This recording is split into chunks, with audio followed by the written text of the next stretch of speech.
algunas cositas las voy a ir leyendo para no perder el hilo, así que, pero voy a tratar de que sea bien charlado, y si alguien quiere hacer algún aporte o sumar algo o agregar algo, lo puede hacer, siempre libres.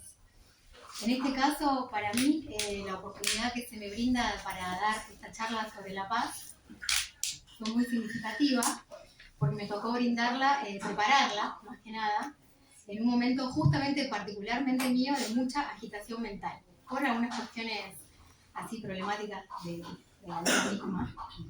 Y entonces pensar todo el tiempo que voy a comunicar, que me fue de gran ayuda, y mantener la lectura activa, porque bueno, obviamente tenía que leer bastante, ¿no? De la literatura, principalmente de nuestra literatura, de nuestra filosofía, sobre todo el Bhagavad Gita, y sinceramente fue mucha ayuda, porque en ese momento propio mío de mucha agitación mental, mantenerme con el libro a todos lados, pensando en qué iba a decir, me ayudaba.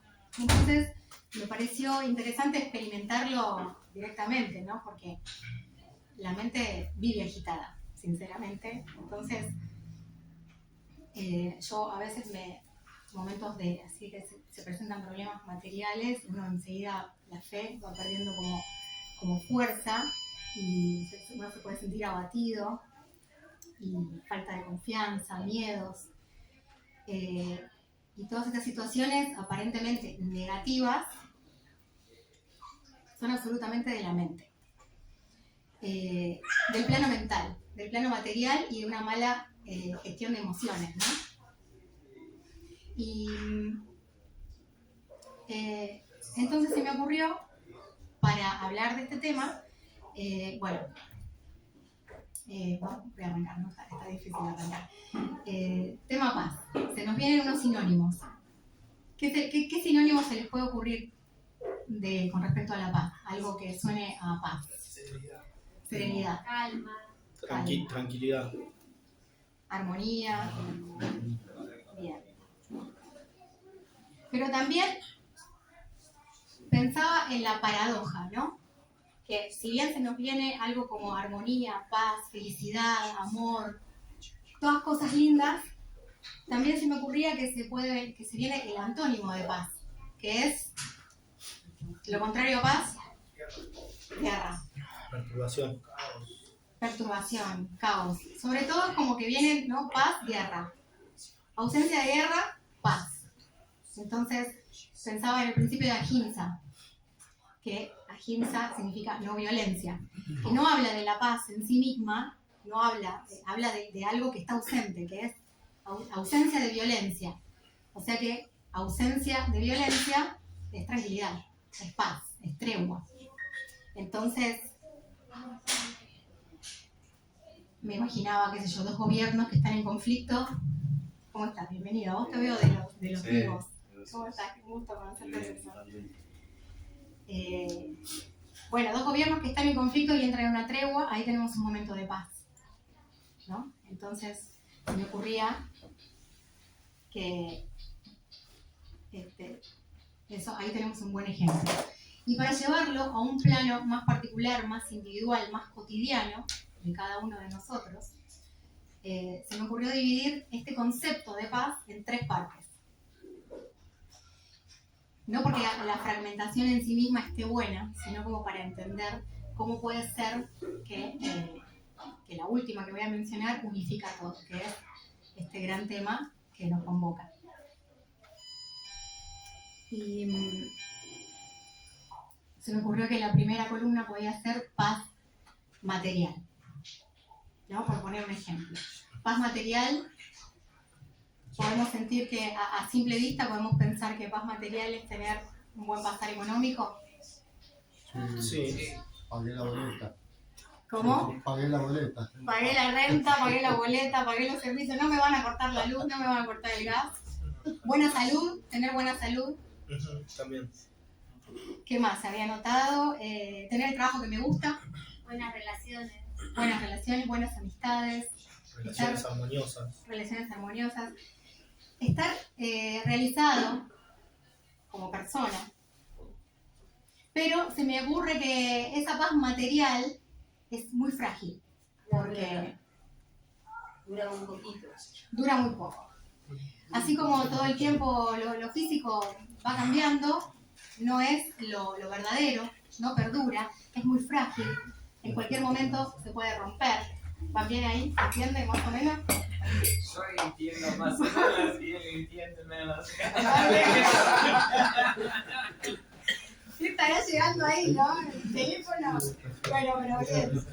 Gracias por ese tip.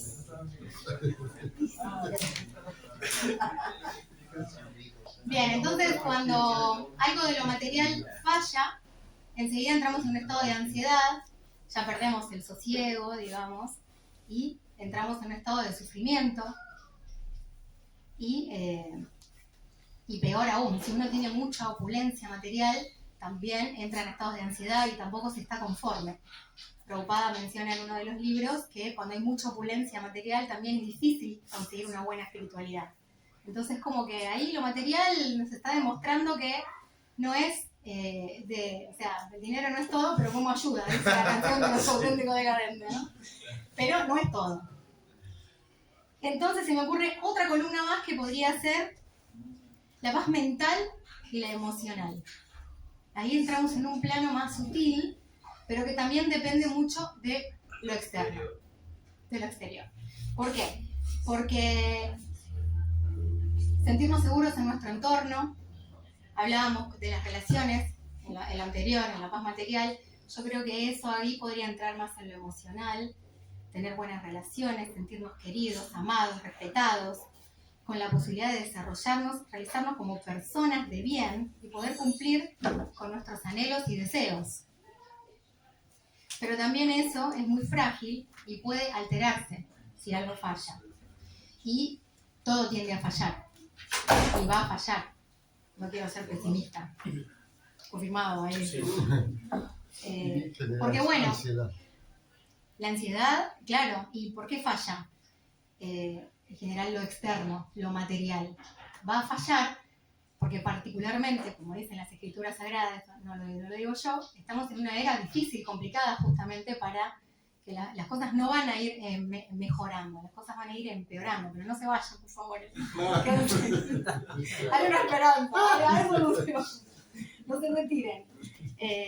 Sí, ¿a qué viene esto? Estamos en la era de Kali. Kali Yuga. Yuga significa era. Hola, Liti. ¿Cómo estás? Entonces, estamos en la era de Kali Yuga, es una era, justamente es la última del ciclo de las eras, y es la era de la riña y la hipocresía. O sea, ya está, eso nos está diciendo todo. Estamos en una era jodida, en una era difícil, pero a la vez estamos en una era muy beneficiosa, para lo que voy a contar después. Esta última, digamos, columna que voy a mencionar, que es la paz espiritual, es la que va a alinear todo lo demás y completa el estado de paz del individuo, pero no de cualquier individuo, porque no cualquiera puede tener y obtener paz espiritual. Definitivamente muy pocas son las personas que pueden llegar a alcanzar una paz espiritual, pero sí estamos los que más o menos entendemos de qué se trata. Y esa persona que más o menos puede llegar a alcanzar una cierta paz, sosiego o tranquilidad espiritual, unificando las otras dos, que estábamos hablando de la emocional, la mental, y la última, la burda, la material, o sea que sería la paz espiritual, sería una persona que tiene fe en Dios, una persona religiosa, que hoy prácticamente decir en cualquier lado religión es bastante mal visto, hay que tener mucho cuidado dónde uno se está metiendo. Pero nosotros sí podemos entender y replantearnos eso, porque uno puede pensar, un ciudadano común dice, bueno, yo puedo pensar que tengo paz, porque me siento seguro, porque el gobierno me protege, porque el sistema de salud vela equitativamente para todas las personas. ¿Ustedes ven que eso sea así? No. En países avanzados, en Europa, sí. Y Bueno. en esta época tampoco. Pero también está el índice de suicidios ahí, en esas zonas. Entonces algo también está fallando, porque lo tienen todo. Y Otra cosa, alimento suficiente para abastecer a todo el planeta. Los seres no sufren, no se comen a los animales, no se utilizan los animales para propósitos individuales, para mi propio bienestar. Que hay justicia, que la policía nos cuida. A veces yo le digo a mi hijo grande, cuídate más de la policía que de otras personas. Porque sin ofender a nadie, o sea, hay un policía acá, por Dios. Pero a veces no nos cuida la policía y a veces hace bastante daño también. Hay corrupción. El cuidado del medio ambiente, gobiernos y políticas ecologistas, no las hay. Las leyes que se dictan cada vez son peores, van totalmente en contra. Pero bueno, no veo que se están deprimiendo bastante. No quiero hacerlos llorar. Otro ejemplo, bueno, la educación, otro tema. Que brinden herramientas valiosas para nuestros hijos. Y que las familias sean consideradas los pilares de la sociedad.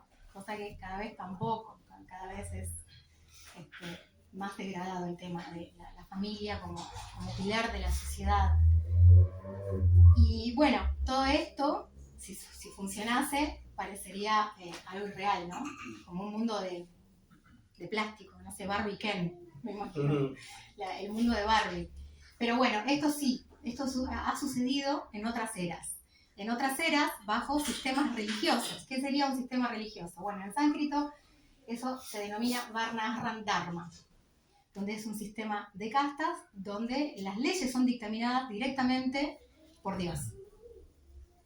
No es que viene un ser humano común y corriente y determina cuáles son las leyes.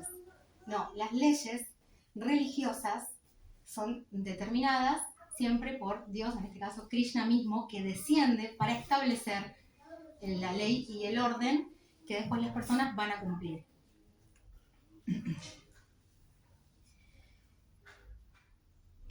Cuando sucede eso, el Varnashram Dharma, cada familia, cada individuo, cada ser humano entiende su propósito, su deber prescrito, lo cumple, lo transita, no envidia al otro. Por ejemplo, el que nace en una casta obrera no está envidiando al que nace en una casta de, por ejemplo, los comerciantes, ¿no? Los vaishyas, en este caso.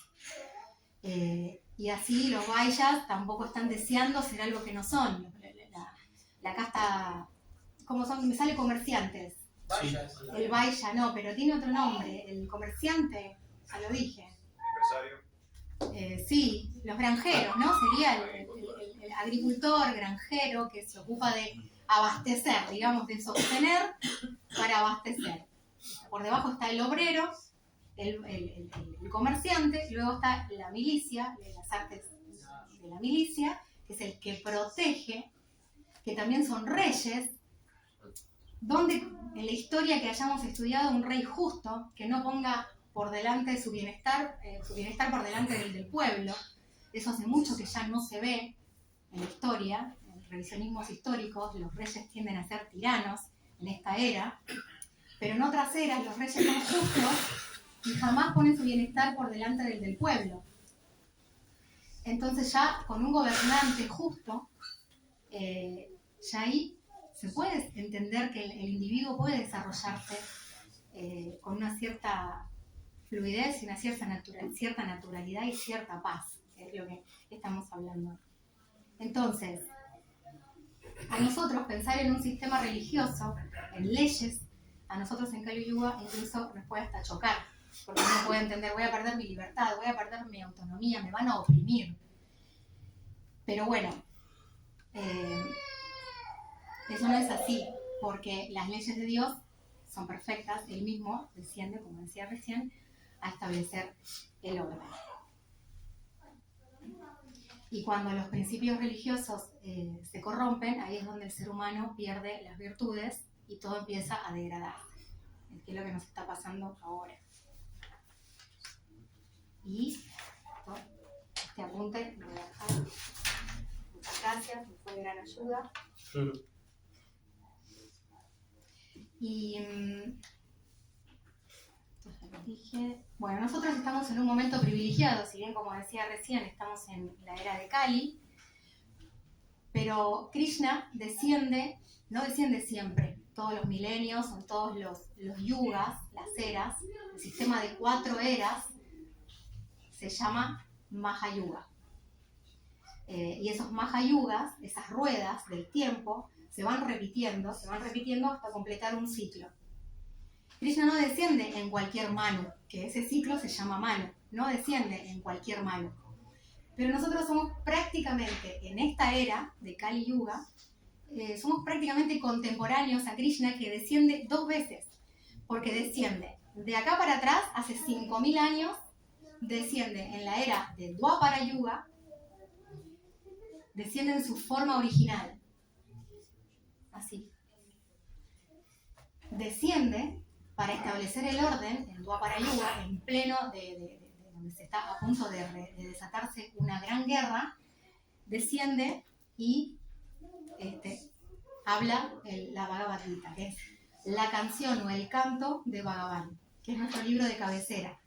Quien lo trae a Occidente es Srila Prabhupada, lo traduce al inglés y del inglés se traduce a todos los idiomas del mundo. Y es el libro de cabecera nuestro, que eso fue hace 5.000 años que Krishna desciende y lo recita a Arjuna. Y después, esto fue hace 5.000 años, pero hace 500 años atrás, vuelve a descender Krishna, pero ya como el señor Chaitanya, como el avatar dorado, ¿no? No sé si conocen un poquito del tema. Sí. Bien, entonces, por un lado tenemos hace 5.000 años, que parece 5.000 años es un montón, por supuesto que para la mentalidad material es una eternidad, pero para lo que es el universo espiritual, 5.000 años es un pestañeo.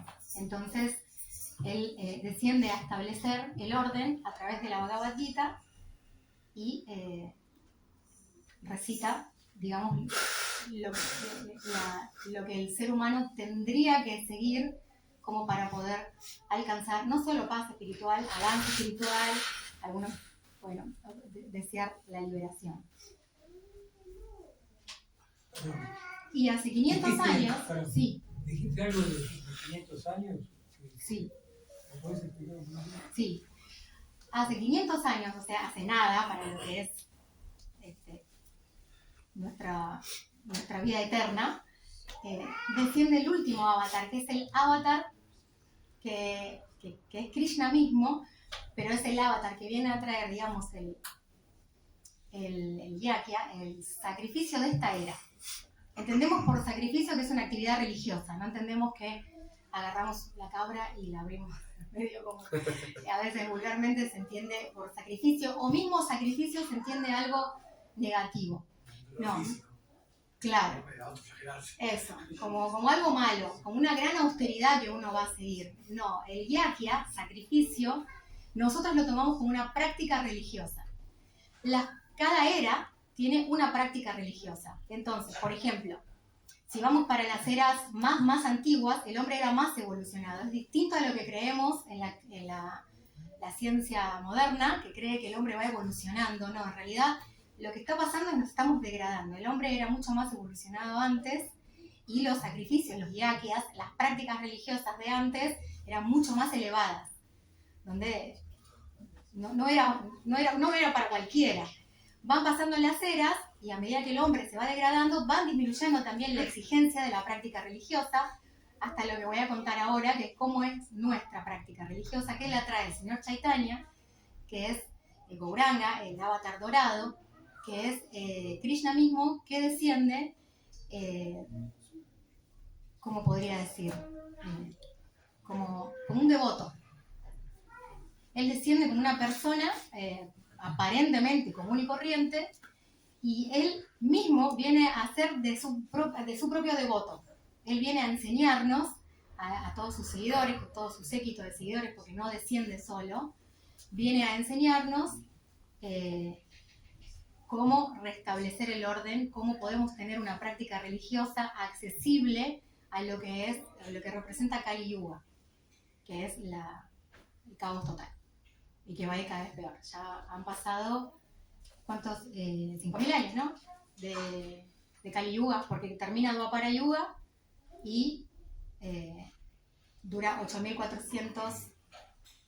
864.000 años. 834.000 años. Perdón. Gracias. Y pasaron 5.000. Aproximadamente 5.000 años. 5.000 años.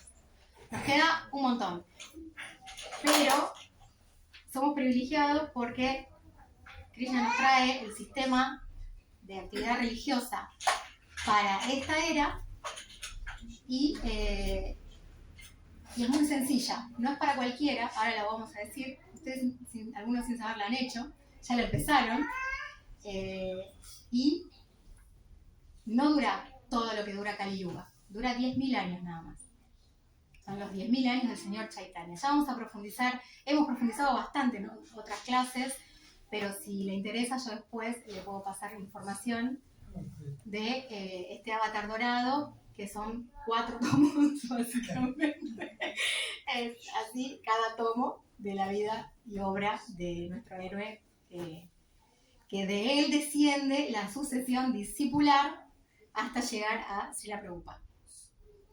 O sea que él va pasando a sus discípulos, a sus discípulos, y así hasta llegar a nosotros. Y, bien, no me quiero ir por las ramas.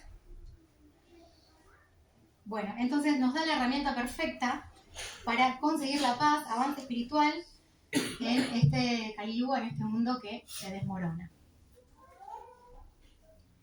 Y con respecto a que Krishna desciende, tengo ganas de leer unos versos de la Bhagavad Gita, que son cortitos, no voy a leer, no tienen significado, hay un significado solo, lo podemos ahondar si quieren, pero creo que está muy claro lo que dice Krishna.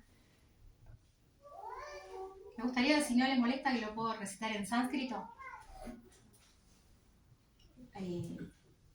Es muy lindo el sánscrito, es un muy lindo verso.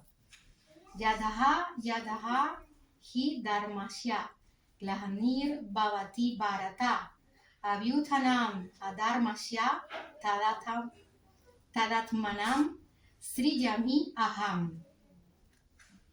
Entonces Krishna dice: cuando quiera y donde quiera que haya una declinación en la práctica religiosa o descendiente de Bharata y un aumento predominante de la irreligión, en ese entonces yo mismo desciendo. Esto le dice Krishna a Arjuna en la Bhagavad Gita en el capítulo 4, verso 7. Luego continúa, esto no, creo que no tiene significado, no me acuerdo si no lo copié. Paritranaya sadunam vinasaya cha duskritam dharma samsthapanartaya sambhavami yuge yuge. Traducción: para redimir a los piadosos y aniquilar a los infieles, así como para restablecer los principios de la religión, yo mismo aparezco milenio tras milenio. Entonces, está claro que estamos, digamos, cuando la Tierra se colapsa de actividades demoníacas, Krishna mismo viene a establecer el orden, o sea que viene como a poner eso, ¿no? El orden, estamos como bajo el ala de Krishna mismo, quienes seguimos una práctica religiosa, tenemos fe, creemos en Dios, creemos en Krishna y tenemos como la inteligencia de poder entender que esto funciona así. Y bueno, hay un significado bastante largo de Prabhupada, pero yo extraje una parte. No sé si estoy con tiempo. ¿Hasta qué hora tengo? Media hora más tenés. Ah, pero yo ya termino casi. Cuando nos hacemos un kirtan largo. Muchas preguntas. Tengo miedo. Sí, porque, bueno, creo que está bastante claro, igual pueden hacer preguntas o aportes. Bueno, lo que dice Prabhupada, así como para tener la palabra maestra, y no sea la mía nada más, él dice: de acuerdo con el Bhagavad Gita, un sadhu, que es hombre santo, es un hombre con conciencia de Krishna. Puede que una persona parezca ser irreligiosa, pero si posee a plenitud las cualidades del estado de conciencia de Krishna, se le debe considerar un sadhu. Y duskritam se le aplica a aquellos que no les interesa el estado de conciencia de Krishna. No son conscientes de Krishna o que no creen en Dios, podríamos decir. Aunque esos infieles o duskritam estén adornados con educación mundana, se los describe como necios y lo más bajo de la humanidad. Mientras que a una persona que está dedicada al cultivo de conciencia de Krishna en un 100%, se le acepta como sadhu, santo. Aunque no sea ni erudita ni muy culta. En lo que se refiere a los ateos, no es necesario que sea para destruirlos. El Señor Supremo aparezca tal como es. Él. Me hice lío acá. En lo que se refiere a los ateos, no es necesario que para destruirlos el Señor Supremo aparezca tal como es Él, como hizo en el caso de los demonios Ravana y Kamsa. El Señor tiene muchos agentes capaces de eliminar demonios, pero el Señor desciende especialmente para tranquilizar a sus devotos puros, que siempre están acosados por las personas demoníacas.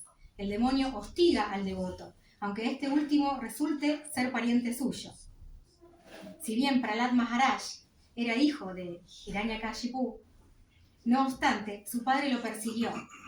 Acá está poniendo unos ejemplos de grandes devotos y personalidades que han sufrido por culpa de sus propios parientes y religiosos y algunos hasta casi demonios o asuras.